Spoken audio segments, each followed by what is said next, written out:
Ellarkum vanakkam. I would like to start off by wholeheartedly thanking my director, Mishkin sir, who is my teacher, my mentor. More than giving me tips for acting, he's groomed me as a person. Thank you, sir. And Pisasa being my debut film, my first film, I'm honored that I'm a part of a film which is being produced by Bala sir. Thank you, sir, for all your encouragement. And yes, I thank my Pisas team for being with me, for taking care of me, for all the love. I thank my parents for the love and care. Thank you, Appa Amma, God Almighty. Yes, thank you. My name is Naga. Before I say anything, first thing, Amma Appa dan thanks solnom because chinna vayasula I think they've done a lot for me to bring me here right now. Just like my Amma Appa, the two other people that I would want to talk about and mention right now is Bala sir and Mishkin sir. And Thirty, they've made me do something worth watching this movie. The most important thing about my experience with Bala sir and Mishkin sir is nothing to do with nothing to do with art, but I think they've taught me to be genuine humans. I think they've taught me to be truthful, sincere to what I do, and I think I'll keep this with me for the rest of my life. And whatever I do, sir, I'll have you in my mind, and I'll make sure I'll not let you down. Thank you, sir. இந்த படத்தில் work பண்ணுறதுக்கு எனக்கு opportunity கொடுத்த மிஷ்கின் சாருக்கு பெரிய நன்றி. பெரிய learning experience இருந்தது. ஆல்மோஸ்ட் இயர் அவரோட ஆஃபீஸ்லேயே ஸ்டே பண்ணி நிறைய கேட்க வச்சு கற்றுக் கொடுத்து நிறையா பண்ணிகிட்ருக்கோம். எல்லாம் வந்துட்டுருக்கு. பாலா சாருக்கும் பெரிய நன்றி ஆப்பர்ச்சுனிட்டிக்கு ஜஸ்டிஸ் பண்ணுவேன்னு நினைக்கிறேன். Thank you so much. இந்த படம் வந்து டைரக்டர் மிஷ்கினோட ஒர்க் பண்ணது வந்து எனக்கு இட் வாஸ் அ கிரேட் எக்ஸ்பீரியன்ஸாக இருந்துச்சு. ஒவ்வொரு விஷயமும் வந்து ஆக்சுவலாக இந்த லாஸ்ட் 1 இயராக இந்த படத்துக்கு நான் ட்ராவல் பண்ணியிருக்கேன். அவர் கூட அவர் என்கிட்ட ஸ்டோரி சொன்னதுலேருந்து டிஸ்கஷனில் இருந்து because I wanted to learn a lot of things from him. அது எல்லாமே அவர் உங்களுக்கு தெரியும், இஸ் நாட் அ யூஸ்வல் டைரக்டரே கிடையாது அவர். ஸோ அவரோட தாட், விஷுவல், அவரோட லென்சிங் எல்லாமே ரொம்ப டிஃப்ரெண்ட்டாக இருக்குது. எனக்கு வந்து மிகப்பெரிய எக்ஸ்பீரியன்ஸ் என்னென்னா லைக் அவர் அந்த படத்தோட ஸ்கிரிப்ட் என் கையில் கொடுத்துட்டு எவ்ரி சீக்வன்ஸ்க்கும் வந்து எனக்கு ஸ்டோரி போர்ட் கொடுத்தாரு. ஸ்டோரி போர்டில் வந்து இந்த லென்ஸ் தான் யூஸ் பண்ணுறோம் அப்படின்றத வந்து முதல்லையே வந்து டிசைட் பண்ணார். ஸோ அதனால் அங்கே தெர் இஸ் நோ கன்ஃபியூஷன், இந்த லென்ஸ் யூஸ் பண்ணுறதா அந்த லென்ஸ் யூஸ் பண்ணுறதான்றது. அப்புறம் இந்த படத்துக்காக நிறைய ரிசர்ச் ஒர்க் பண்ணியிருந்தேன். எல்லா விஷயங்கள்லையும் வந்து இந்த பேயை பற்றியும் சரி, அந்த நிறைய ப்ராப்பர்ட்டிஸ் யூஸ் பண்ணதை பற்றி. அதனால் இந்த படம் வந்து ரொம்ப உண்மையிலே விஷுவலாக ரொம்ப ட்ரீட்டாக இருக்கும். அது இல்லாமல் இந்த படத்தில் வந்து 2 மாபெரும் டைரக்டர்ஸோட இணைந்து இருக்கிறேன் போது it is a great honour to me. Thank you very much. வந்திருக்கும் அனைத்து பத்திரிகை நண்பர்களுக்கும், மீடியா நண்பர்களும், சோஷியல் மீடியா எல்லாருக்கும் வணக்கம். இந்த படம் பிசாசு இது முழுக்க பாலாசாரி மிஷ்கின் நம்பி இந்த படத்தை நான் பண்ணியிருக்கேன். இது உங்கள் எல்லா ஆதரவும் எனக்கு வேணுமாறு கேட்டுக்கொள்கிறேன். தேங்க்ஸ். ஒரு கவிஞராக மட்டுமே அறியப்பட்டிருக்கின்ற நான் இன்றைக்கு ஒரு பாடலாசிரியராக அறிமுகம் செய்யப்படுகின்ற இந்த மேடை எனக்கு மிக மகிழ்ச்சியையும் நிறைவையும் தருகின்ற மேடை. நான் மிக மதிக்கின்ற மிக முக்கியமான தமிழ் திரையுலகின் படைப்பாளிகள் இடத்திலே நான் பாடலாசிரியராக அறிமுகமாவது என்பது எனக்கு உள்ளபடியே மகிழ்ச்சியை தருகின்றது. பல பேர் பலமுறை என்னிடம் பாடல் எழுதுங்களேன் என்று கேட்டிருந்தோம். செய்வதாக இருந்தால் அது பாலாவிற்குத்தான் முதல் தொடக்கமாக இருக்க வேண்டும் என்பதே என் பதிலாக இருந்தது. அவருடைய தயாரிப்பில் அடிப்படையில் ஒரு கவிஞரான என்னுடைய நண்பருமான மிஷ்கினுடைய இயக்கத்தில் இந்த பாடலை எழுத கிடைத்த சந்தர்ப்பம் எனக்கு ஒரு நல்ல தொடக்கம் என்று நான் நம்புகின்றேன். மிக குறிப்பாக நம்பிக்கைக்குரிய இளைய இசையமைப்பாளர் அந்த பாடலுக்கு இசை அமைத்திருப்பது கூடுதல் மகிழ்வை தருகின்றது. I wish the team all success. நன்றி. திரு முரளி அவர்களுக்கு என்னுடைய நன்றியை தெரிவித்துக் கொள்கிறேன். அவர் தந்தையை பார்த்தது போல் இருந்தது, அவ்வளோ அடக்கமாக பேசினார் அவருக்கு இந்த முதல் நன்றியை தெரிவித்துக் கொள்கிறேன். இந்த படத்தில் எனக்கு டெக்னிக்கலாக சப்போர்ட் பண்ண திரு ரவி ராய், இந்த படத்தில் வைட் ஆங்கிள் ரவி என்று அறியப்பட்ட அவர் வந்து இந்த படத்தில் ரவி ராயா இருக்கார். நான் பிசி சார் தான் அந்த படத்துக்கு வந்து பண்ணணும்னு சொல்லி பாலா சொன்னார். நான் போய் பிசிட்டு கேட்கும்போது பிசி நான் பண்ணுறேன்டா, எனக்கு டைம் இல்லை, நான் அதோட முக்கியமானது என் அசிஸ்டன்ட் ஒருத்தர் சார்டா, அவனை ரொம்ப என்னை விட நல்லா பண்ணுவான்னு சொன்னார் ஆக்சுவலாக. ஸோ ரவி ராய் அவர் சொன்னது போலேயே இந்த படத்திலேயே கிட்டத்தட்ட என் நிழல் மாதிரியே வந்து நான் திரைக்கதை எழுத ஆரம்பித்த முதல் வார்த்தைகளிலிருந்து என் கூடயே பயணித்து ஒரு ஒரு நல்ல ஒரு திரைப்படத்தை நான் எடுப்பதற்கு உதவி செய்திருக்கிறார். நல்ல ஒளியை அவர் கொடுத்திருக்கிறார் இந்த படத்துக்கு. அவருக்கு நன்றியை தெரிவித்துக் கொள்கிறேன். நாகா ரொம்ப கஷ்டப்படுத்திட்டேன் நாகாவை. நான் ஒரு 4 மாதம் பெண்டை கழட்டிட்டேன் ஆக்சுவலாக. ஆஃபீஸ்லேயே விட்டு ஆஃபீஸ்லேயே எடுக்க சொன்னேன். கிட்டத்தட்ட ஆஃபீஸ்லேயே இருந்தேன் ஆக்சுவலாக. ஒரு சீனை ஒரு 100 வாட்டி ரிகர்சல் பண்ணியிருப்பான் ஆக்சுவலாக. அவன் எவ்வளோ பண்ணியிருக்கான் அப்படின்றது தெரியல. பட் ஆனால் இதை பண்ணணும், ஏன்னா பாலா சார் எல்லாம் நல்லா தெரியும். ஸோ ஒரு பெரிய பயம் அவனுக்கு. அதெல்லாம் மீறி வந்து ஒரு அடக்கத்தோடு ரொம்ப நேர்மையோடு இந்த படத்தின் உழைத்து அவன் செஞ்சுருக்கான் ஆக்சுவலாக. வந்து அவனுக்கு நான் இன்னும் நன்றியை தெரிவித்துக் கொள்கிறேன். பிரயாகா வந்து ரொம்ப கஷ்டம் இந்த படத்தில் நடிக்கிறது ஆக்சுவலாக. நான் வந்து ஒரு 100 பேர் பெண்களை பார்த்தேன், அதில் வந்து பிரயாகா தான் எனக்கு கிடைச்சிது. ஏன்னா வந்து first of all she is a dancer. நிறைய பாடத்தில் கொஞ்சம் சாகசம்லாம் செய்யணும் ரோப்பிங்கில். ஸோ எல்லாருனாலையும் பண்ண முடியாது, அதுக்கு பொறுமை இல்லை. ஸோ அதுக்காக நான் பிரயாகிட்ட நான் கேட்டேன். அப்புறம் பிரயாகாவுடைய முகம் வந்து இதில் வந்து ரொம்ப கம்மி தான். ஒன்று பிசாசாக தான் நிறைய நடித்தான். நான் அவளுக்கு முதல்ல நான் சாரி தான் சொல்லணும் ஆக்சுவலாக. அந்த பெண்ணுக்கு ஒரு மகள் போல் வந்து நான் சொன்னதை கேட்டுட்டு ரொம்ப அழகாக ரொம்ப நேர்மையாக உழைச்சி இந்த படத்தை பண்ணியிருக்கான். இந்த படத்தை நான் I think I will dedicate to Prayag actually. அந்த பிசாசனா she is the protagonist of this மூவின்னு சொல்லுவேன் ஆக்சுவலாக. அதுக்கப்புறம் I'm so thankful from my bottom of mark. I thank you Prayaga and பிரயாகாவுடைய அப்பா அம்மா. ஒவ்வொரு டைமும் வந்து ஒரு 70 அடி 80 அடிக்கு வந்து நாங்கள் ரோப் கட்டி நாங்கள் தூக்கும்போது க்ரேனில் அவங்க அப்பா அம்மா 2 பேருமே அழுவாங்க ஆக்சுவலாக. நான் பார்த்துருக்கேன் ஆக்சுவலாக. ஒரு 2-3 நாள் சொல்லி பார்த்தா முடியல ஆக்சுவலாக. அது கீழே விழும், நிறைய இடத்துல செவத்துலலாம் அடித்து பயங்கர காயமெல்லாம் அந்த பொண்ணு பட்டுச்சு ஆக்சுவலாக. ஸோ அப்பையும் அவங்க அப்பா அம்மா அழுதுகிட்டே வந்து நான் திரும்பி பார்க்க மாட்டேன், ஏன்னா பார்த்தா எனக்கு கஷ்டமாக இருக்கும். ஸோ அவங்க ரொம்ப கோஆப்ரேட் பண்ணாங்க. அவங்களுக்கு என்னுடைய மனமார்ந்த நன்றியை நான் தெரிவித்துக் கொள்கிறேன். அதுக்கப்புறம் வந்து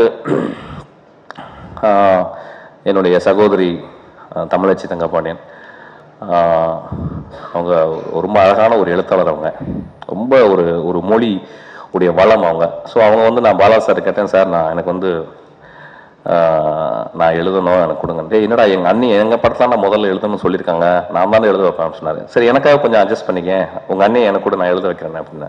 சரி பாலா பெருந்தன்மையோட சரி போய் தொலைடா அப்படின்னு சொன்னார் ஆக்சுவலாக. ஸோ ரொம்ப அழகான ஒரு பாடல்.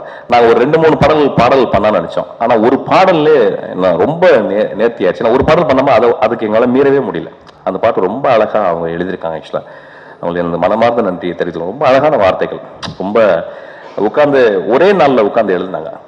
ஒரு கவிஞருடைய வீச்சு, ஒரு வால் வீச்சு போல ஒவ்வொரு வார்த்தை அப்படியே ஒரு மலையிலிருந்து கூழாங்கற்கள் உருண்டு வருவது போல் வேகமாக வந்து வார்த்தைகளாக விழுந்தது ஆக்சுவலாக. ரொம்ப அழகாக எழுதியிருக்காங்க. அவங்களுக்கு எனது இந்த படத்துக்கு ஒரு பெரிய விருது கிடைக்கும்னா அவங்களுக்கு தான், அந்த பாடலுக்கு தான் விருது கிடைக்கும்னு நான் எதிர்பார்க்குறேன். அதுக்கப்புறம் அருள் கோரேலி பற்றி சொல்லணும். அவன் பேர் அருள் ஆக்சுவலி. பட் சார் அருள் நிறையா இருக்குது சார், எனக்கு அதை பேர் வைங்க என்னன்னு தெரியல. என்கிட்ட எவரெல்லாம் பேர் தான் வைக்க சொல்கிறாங்க புதுசாக. ஸோ அவன் வந்து பேசிக்கலி 5 வயசுலேருந்து வயலின் பழகியிருக்கான். அவன் கன்னியாகுமரின்னு ஒரு பெரிய ஒரு லெஜண்ட், அவங்கள்ட்ட வயலின் பழகியிருக்கான். ஸோ நான் சொன்னேன், எனக்கு தெரிஞ்சு எனக்கு ரொம்ப பிடிச்ச வயலினிஸ்ட் வந்து பககனின்னு வைக்க முடியாதரா, வேணா கோரேலின்னு வச்சுக்க, அருள் கோரேலின்னு வச்சுக்கன்னு சொல்லிட்டு நான் ஒரு புனைப்பேர் ஒன்று கொடுத்தேன். நீங்கள் நம்ப மாட்டீங்க ஃப்ரெண்ட்ஸ், நான் இதுவரை வேலை செஞ்சேன். நான் ரொம்ப மிரண்டு போனது இளையராஜா கிட்ட. அவர் ஒரு பெரிய கடவுள் மாதிரி, ஸோ அவரை பற்றி சொல்ல முடியாது. அதுக்கப்புறம் நான் ரொம்ப மிரண்டு போனது குரேலினுடைய ஒர்க்கை பார்த்து. நம்ப மாட்டீங்க, 6 மாதம் ஒரு பெட்ஷீட்டு ஒரு தலகாணி போட்டுட்டு அவனுடைய கீபோர்டு கீழே படுத்துக்கிட்டு அவன் வந்து ஒர்க் பண்ணியிருக்கான் ஆக்சுவலாக. அப்புறம் நான் போயிட்டு ஒரு சீனை சொன்ன பிறகு நான் சொல்லி முடிச்ச மாதிரி, சார் இல்லை சார் நீங்கள் சொன்னீங்க சார், நான் இப்படி ஒரு மீனிங் இருக்குது இந்த சீனில், இதுக்கு என்ன சார் பண்ணுவேன். நைட்டு 2 மணிக்கு எனக்கு இப்போ 2 மணிக்கு யாரோ கதவை தட்டுற மாதிரியே தெரியும். நான் போய் திறந்து பார்ப்பேன், யாருமே இருக்க மாட்டாங்க. ஸோ டெய்லி 2 மணிக்கெல்லாம் திறந்து தட்டி எனக்கு வந்து கேட்டு அவன் தூங்கவே இல்லை ஆக்சுவலாக. அவனுக்கு இந்த இயற்கை வந்து ஒரு பெரிய வரம், ஒரு பெரிய மிகச்சிறந்த இசையமைப்பாளர் ஆக்கணும்னு நான் இயற்கையெல்லாம் வேண்டிக்கிறேன். அவ்வளோ பியூட்டிஃபுல்லாக எனக்கு வந்து அவனுக்கு நன்றி கடன் பட்டிருக்கேன் அந்த படத்துக்கு ஆக்சுவலாக. அவ்வளோ சின்சியராக ஒர்க் பண்ணியிருக்கான். என்னுடைய பாலா ஓனாய் ஆட்டுக்குட்டி பார்த்துட்டு கண்ணீரோட வெளியே வந்து கார் ஓட்டி நீ ஆஃபீஸ் போடான்னு சொன்னார். நான் போனேன். இனி எங்கள் அப்பாவுக்கு அப்புறம் பாலா மட்டும்தான் வாடா ரோடன்னு சொல்ல முடியும். உள்ளே போய் உட்காந்துட்டு என்னடா பண்ணுறேன்னாரு. படம் பெருசாக போகலை. அப்படியா, சரி என்ன பண்ணலாம், ஒன்றும் தெரியல, சரி போ, நாளைக்கு நீ படம் பண்ணுற போ அப்படின்னாரு. அவனுக்கு அந்த கலைஞனுக்கு பெரிய கைத்தட்டு கொடுங்க ஆக்சுவலாக எனக்காக.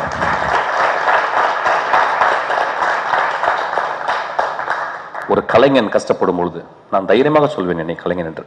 இது இருமாப்பில் சொல்லவில்லை, நான் உழைத்து கொண்டிருக்கிறேன், ரொம்ப கஷ்டப்பட்டு உழைக்கிறேன், அவ்வளோ கஷ்டமாக இருக்குது. அப்போ இன்னொரு கலைஞன் என்கிட்ட வந்து நான் கீழே விழும்போது என் கையை பிடிச்சிட்டான், கரெக்டாக பிடிச்சி மேலே தூக்கி விட்டுருக்கான். என் வாழ்க்கையில் மறக்க முடியாத ஒரு அன்பு தான் ஆக்சுவலாக. நான் அவன் என்று கூட சொல்லலாம். அவ்வளவு ஒரு இறைவனுக்கு ஒப்பானவன் ஆக்சுவலி. இது வந்து எனக்கு நன்றி கடன் மட்டும் இல்லை, ஒரு நல்ல கதை, ஒரு நல்ல திரைப்படம் பண்ணணும் அப்படிங்கிறக்க தன்னுடைய காசுக்கு அப்படியே எரிஞ்சு எனக்கு வந்து படம் பண்ண கொடுத்தான். அவன் ஒரு 200 வருஷம் நல்லா வாழ்ந்தாங்க. அதுக்கு திருப்பி ஒரு கைத்தட்டுங்க. இந்த படத்தை நான் சொல்லிக்கிட்டே இருக்கலாம். அப்புறம் பெரிய நன்றி கடன் நான் வந்து இந்த படம் நல்லா இருந்தா நீங்க நல்லா எழுதுங்க. ஏன்னா எனக்கு பத்திரிகைக்காரன் மாதிரி நண்பர்கள் யாருமே இல்லை. ஓனாய் ஆட்டுக்குட்டி அவங்க மட்டும் தான் நல்லா எழுதுனாங்க. நான் ஒரு பத்திரிகையாராவது தப்பா எழுதுவாங்கன்னா எல்லாருமே நல்லா எழுதுனாங்க ஆக்சுவலா. ஸோ அந்த மாதிரி தான் ஒரு படம் ட்ரை பண்ணியிருக்கேன். ரொம்ப சிம்பிளான படம், ரொம்ப இதமான ஒரு படம், ஒரு பெரிய டாம்பிகம்லாம் இல்லை, ரொம்ப சிம்பிளான ஒரு படம் நான் ட்ரை பண்ணியிருக்கேன்.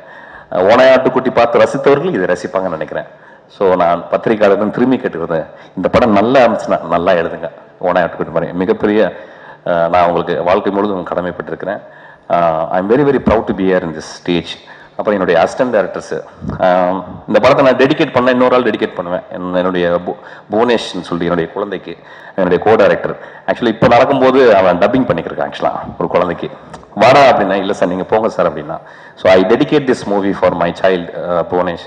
அப்புறம் என்னுடைய நண்பன் ஜோயல், சுரேஷ், அப்புறம் அசிஸ்டன்ஸு, என்னுடைய டெக்னீஷியன்ஸ் எல்லாருக்கும் எனது ஆழ்ந்த மனத்திலிருந்து நன்றி தெரிவித்துக் நன்றி. பிசாசுன்னு பட தலைப்பு இருக்கு, நீங்க தான் நான் தயாரிப்பாளர், முதல் தயாரிப்பாளர், அதனால தான் கருப்புல வந்துருக்கீங்களான்னு கேட்டேன். பிசாசுன்னா கருப்பாக தான் இருக்கணுமா? பிங்க் கலர் கூட சட்டை கூட போட்டு விடலாமே. இல்ல அந்த பின்னாடி பாருங்களேன், கருப்புலாம் இருக்கு. அது ஓகே. எழுத்தாப்புல இருக்கிற பிங்க் கலர் சட்டை போட்டவரும் பிசாசா இருக்கலாமே. இல்ல பிசாசுன்னு தலைப்பு ஏத்துக்கிட்டதுக்கு காரணம் என்ன? அவனும் ஒரு பிசாசு, நானும் ஒரு பிசாசு. என்னன்னு சேர்த்துங்க? ரெண்டு பிசாசுன்னு சேர்ந்துச்சுன்னா பிசாசுன்னு தான் டைட்டில் வைக்க முடியும். இல்ல பாக்குறவங்க நாங்களும் பிசாசுன்னு. இல்ல நீங்க வந்து ஒரு அப்பாவி பிசாஸ். அதான் நான் கடவுள் அப்படின்னு சொல்லிட்டு நீங்க டைரக்ட் பண்ணீங்க. உங்க தயாரிப்புல பிசாஸ் அப்படின்னு சொல்லிட்டு மிஷ்கின் டைரக்ட் பண்றாரு. ரெண்டுமே ஒரு கான்ட்ராஸ்டான ஒரு குணாதிசயங்கள் கொண்ட ஒரு விஷயம். இதை நீங்க எப்படி ஃபீல் பண்றீங்க இந்த படம் தயாரிக்கிறது? இதுல ஃபீல் பண்றது என்ன இருக்கு? அது மிஷ்கினோட கதையை கேட்டேன். அது பிசாசா இருந்தாலும், பேயா இருந்தாலும், சைத்தானா இருந்தாலும், சனி பகவானா இருந்தாலும், எனக்கு கதையை கேட்டேன். டைட்டிலும் பிடிச்சிருந்தது. ஓகே டைரக்ட் பண்ணுங்கன்னு சொல்லி விட்டேன், அவ்வளோதான்.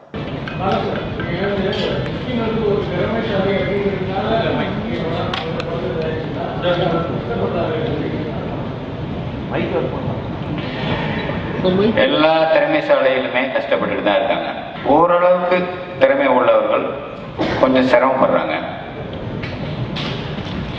திறமையற்றவர்கள் எங்கேயோ உயரத்தில் இருக்கிறாங்க.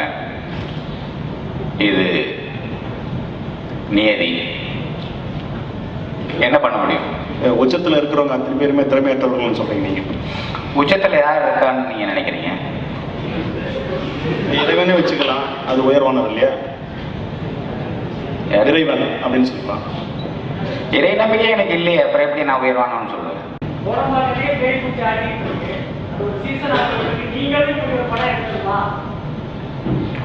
குழம்பகத்தை கை பிடிச்சு ஆடிட்டு இருக்கு. சரி, ஒரு சைத்தான் பிடிச்சு ஆட்டிக்கிட்டு இருக்கு, எக்ஸ்ட்ரா ஒண்ணுன்னு வச்சுங்க. என்ன சத்தத்தை காண? பதில் ஏதாவது சொல்லுங்க. அப்படியெல்லாம் நான் சொல்லலையே.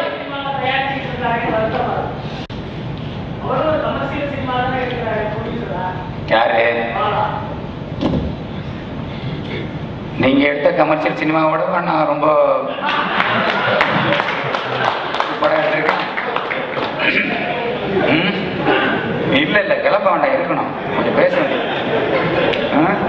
நீங்கள் எடுத்த கமர்ஷியல் சினிமாவை நான் பார்த்தேன். அதில் ஒரு கதாபாத்திரமா ஒன்று நடிச்சிங்களே, அது ஒன்று ஞாபகம் இருக்கு.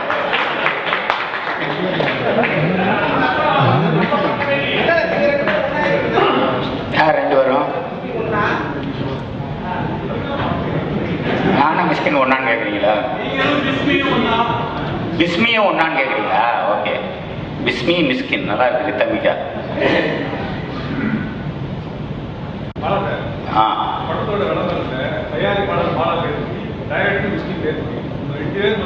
எவ்வளோ ஆக்சிடென்ட் டைரக்டர் இருப்பாங்க, கேமராமேன், அவங்களுக்கான அங்கீகாரத்தை கொடுக்க மாட்டீங்க. அவங்களே ஏன் பங்களிக்கிறீங்க? நீங்களும் ஆக்சிடென்ட் டைரக்டராக கஷ்டப்பட்டு தான் வந்திருக்கீங்க, ஏன் போட மாட்டீங்க? அது போட்டால் இந்த ஃபுல் ஸ்க்ரீன் பத்தாது. சத்தியம் தேட்டரில் போட்டால் கூட பத்தாது.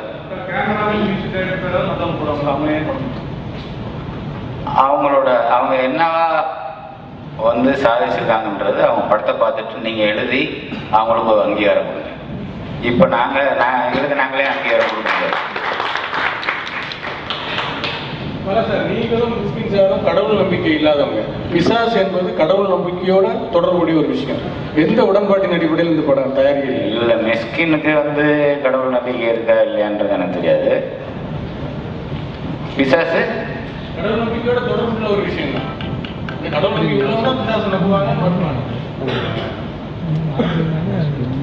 பைபிள்லேயும் சரி குரான்லேயும் சரி என்ன சொல்லியிருக்கு, கடவுளுக்கு ஈக்குவலான பவர் உள்ள சக்தி இன்னொன்று எதுனா சைத்தானுக்கு. வந்து எல்லா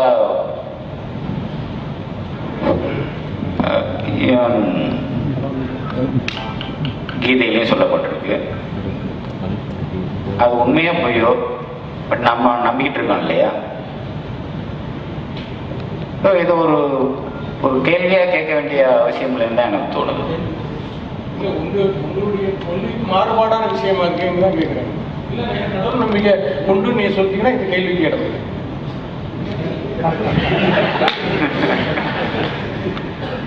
இப்போ என்ன வலுக்கட்டாயமா என்னை வந்து பட்டையை போட்டு ஏதோ மாலையில போட்டு கோயிலுக்கு போகணும்னு சொல்ல வர்றீங்க, அதானே? இல்லை, விருப்பப்பட்டீங்கன்னா நான் போகிறதுக்கு தயார். நான் என்ன கோயிலுக்கு போகாமல் இருக்கேன், போயிட்டு தான் இருக்கேன்.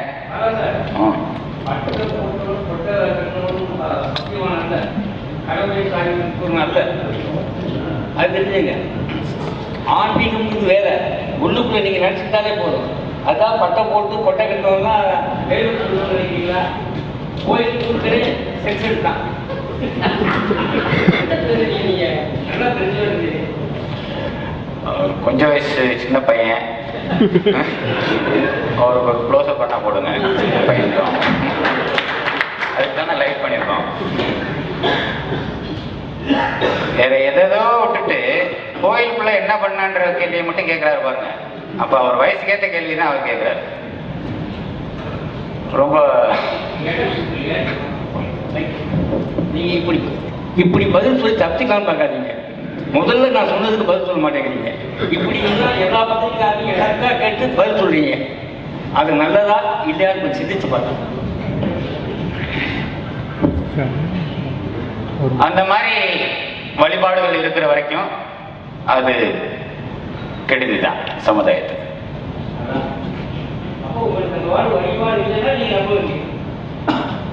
அப்படியே எடுத்துக்கலாம்.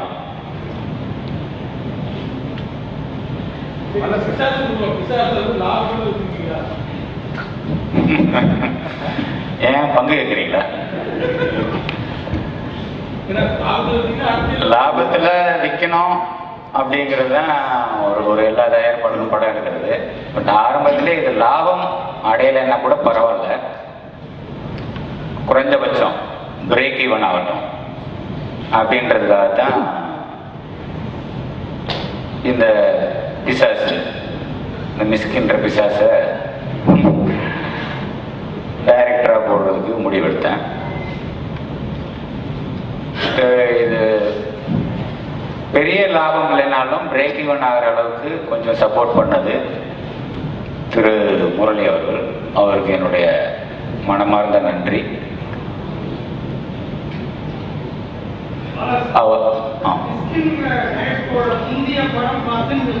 முடிவு பண்ணி இந்த படத்து கதையை கேட்ட உடனே என்ன ரொம்ப இம்ப்ரெஸ் பண்ணுச்சு?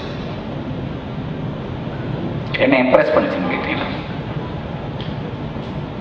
அதுக்காக படம் முடிவு பண்ணி படம் கொடுத்துட்டீங்க, அப்புறம் கதை ரெடி பண்ணாருன்ற மாதிரி சொல்றீங்க. கதையை கேட்டது ரொம்ப இம்ப்ரெஸ் பண்ண விஷயம் ஒன்றும் இல்லை. தனியாக நீங்களே ப்ரொடியூஸ் பண்ண முடிவு எடுத்துட்டீங்கன்னு வச்சுங்களேன், தனியாக கூப்பிட்டு ஒரு கதையை கேட்டு பாருங்க, ஒரு 10 நிமிஷத்தில் உங்களை இம்ப்ரெஸ் பண்ணிடலாம். ஏன்னா நான் வன்மை பேச்சு இன்னைக்கு தான் கொஞ்சம் அடக்கி வச்சிருக்கேன், என்னன்னு தெரியல. அதுபோக நான் நேற்றே கூட சொன்னேன், கொஞ்சம் பேச்சை கொஞ்சம் குறைச்சிக்கப்பா, செயலில் காமிப்போம், ஸ்க்ரீனில் காமிப்போம் அப்படின்னு சொன்னேன். அதனால வந்து அடக்கி வச்சானா இல்லை உண்மையிலே ஆள் மனசில் தோணிடுச்சா என்னன்னு தெரியல. பல சார் ஓமன் எக்ஸோசிஸ்ட் மாதிரி படம் வந்து ஒரு 35 இயர்ஸ் ஆயிடுச்சு. இன்னும் அந்த மாதிரி படங்களுக்கு வந்து மக்கள் மத்தியில் ஒரு வரவேற்பு இருக்கிறது.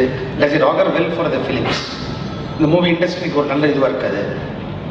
இந்த மாதிரி டெண்டர் ஃபிலிம்ஸ் உள்ள மக்கள் பார்க்குறாங்க, விரும்புகிறாங்க. ஒரு செக்ஷன் ஆஃப் பீப்புள் வந்து ரிலீஸ் பண்ணுறாங்க. யங்கர் செட் ஆஃப் ஆடியன்ஸ் மட்டும் இல்லை, all generation of people. Does it augur well for the movie industry?